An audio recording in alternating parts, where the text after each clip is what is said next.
To LV சமையல். இன்றைக்கி நம்ம கோயில் ஸ்டைல் புளியோதரை தாங்க பார்க்க போகிறோம். அது தேவையான பொருட்கள் பார்த்துடலாமா? தாளிக்கிறதுக்கு நல்லெண்ணெய், கடுகு, உளுந்து, கடலைப்பருப்பு, வேர்க்கடலை நீங்கள் முழுசாக போட்டுக்கலாம். நான் இன்றைக்கி தோல் எடுத்து வச்சுருக்கேன். கருவேப்பிலை, காஞ்ச மிளகாய், பெருங்காயம், அப்புறம் புளிக்கரைசல். புளிக்கரைசல் நான் வடிகட்டி வச்சுருக்கேன். எல்லாமே கரைச்சி இந்த மாதிரி திக்காக. உப்பு, மஞ்சத்தூள், சாதத்துக்கு பொடி ஏற்கனவே நம்ம சாம்பார் பண்ணியிருக்கோம், பொடி சாம்பார், அதோட பொடி.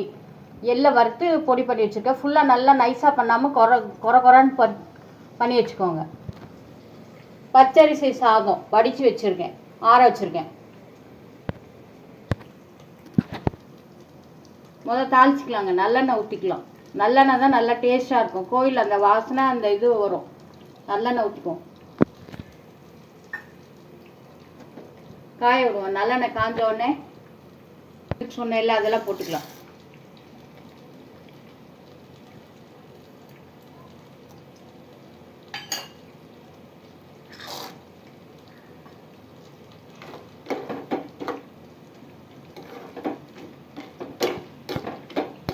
பொரியிட்டோம் நல்லா அந்த கடுகெல்லாம்.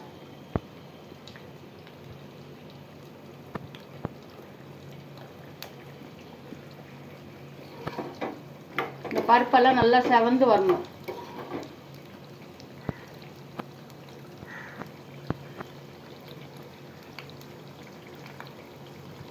இங்கே பாருங்க, இது மாதிரி செவந்து வந்த உடனே பெருங்காயம் போட்டுக்கோங்க.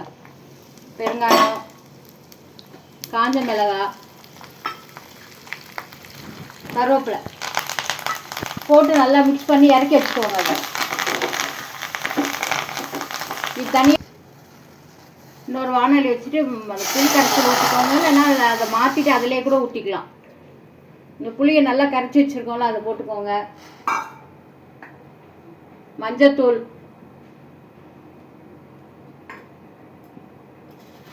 உப்பு போட்டு நல்லா கொதிக்க விடுங்க. அதிலே மிளகாய் எடுத்து போட்டுடலாம்.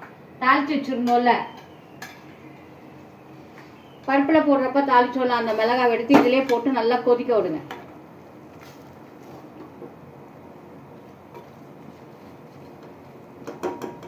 அந்த காரெல்லாம் அதில் இறங்கும். இப்போ மிளகாலாம் போட்டு நல்லா திக்காக வர வரைக்கும் அதில் கொதிக்க விடுங்க. உப்பு எல்லாம் போட்டதுனால நல்லா திக்காக வச்சுக்கோங்க.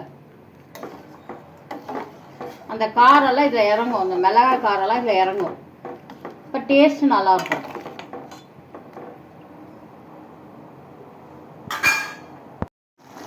இங்கே பாருங்க, இந்த மாதிரி திக்காக பேஸ்ட் மாதிரி வரும். அப்போ ஆஃப் பண்ணிவிடுங்க. ஆஃப் பண்ணி தனியாக வச்சுக்கோங்க. நம்ம ஆற வச்ச சாதத்தில் நம்ம ஏற்கனவே அந்த கடலெல்லாம் இது தாளிச்சோல்லங்க, அதை போட்டுருவோம் எண்ணெயோட. இந்த மாதிரி போட்டிங்கன்னா நல்லா க்ரன்ச்சியாக இருக்கும் சாதம். அதுக்கப்புறம் அந்த வறுத்த பொடி, எள்ளு பொடி,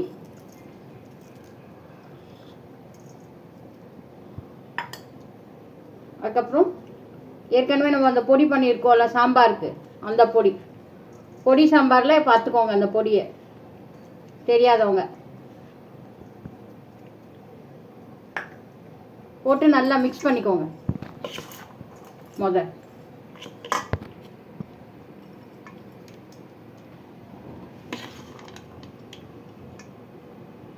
இந்த மாதிரி மிக்ஸ் பண்ணதுக்கப்புறம் நல்லா மிக்ஸ் பண்ணிட்டு இதுக்கப்புறம் அந்த புளி காய்ச்சல் ஊற்றிக்கலாம். உங்கள் புளிப்பு எவ்வளவோ அதுக்கேற்ற மாதிரி ஊற்றிக்கோங்க. மீதி இருந்தாலும் ஒன்றும் ஆகாது. அதை சூடு பண்ணி எடுத்து வச்சிட்டிங்கன்னா நல்லாயிருக்கும். 2 நாளைக்கு வெளியே இருந்தாலும். உங்கள் புளிப்புக்கு ஏற்ற மாதிரி போட்டுக்கோங்க. உப்பும் போட்டுக்கோங்க பார்த்து.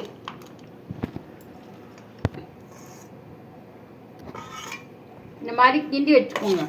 எங்கன்னா பிக்னிக் போகிறப்ப, அது மாதிரி டூர் போகிறப்ப நம்ம பச்சை அரிசியில் செய்து எடுத்துகிட்டு போனீங்கன்னா 2 நாள் ஆனாலும் கெட்டு போகாது, அப்படியே இருக்கும். டேஸ்ட்டும் நல்லாயிருக்கும். நல்லெண்ணெய் ஊற்றி செய்கிறோம்ல, அதனால உங்களுக்கு நல்லாயிருக்கும். நல்லெண்ணெய் பிடிக்காதவங்க சாதா சன்ஃப்ளவர் ஆயில் இல்லை கடலெண்ணெய் கூட ஊற்றிக்கலாம்.